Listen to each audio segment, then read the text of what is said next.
தேம்பாவணி பாயிரம் பாடலன் 9.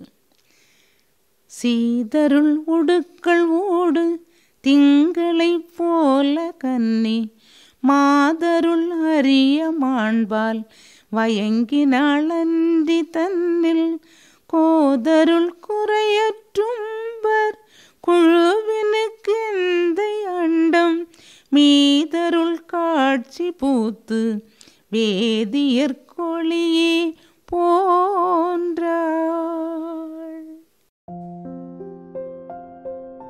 நண்பர்களே வணக்கம். தேம்பாவணி பாயிரத்தில் 9வது பாடலை பார்க்க இருக்கிறோம். இந்த பாடலும் மூல நூலை எழுதிய ஆகிருத மரியாளை அவளுடைய சிறப்பை சொல்லக்கூடிய பாடல்தான்.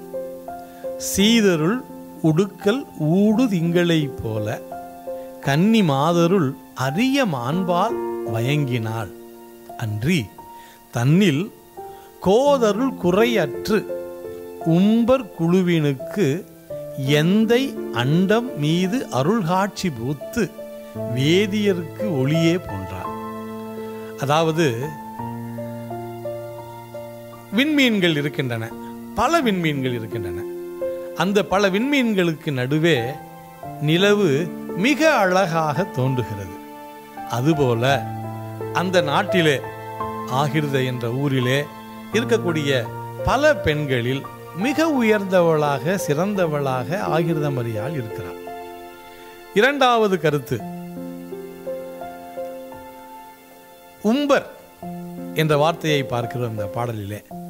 உம்பர் என்றால் மேல் உலகை சார்ந்தவர்கள், கீழுலகை சார்ந்தவர்கள் அல்ல, மேலுலகை சார்ந்தவர்கள். அத்தகைய மேலுலகை சார்ந்த மனிதர்களில் மிக உயர்ந்தவளாக இவள் இருக்கிறாள். இவளுடைய சிறப்பு அருள் நிறைய பெற்ற மரியாளை நேரடியாக காட்சியாக கண்டதுதான், அவளோடு உரையாடியதுதான்.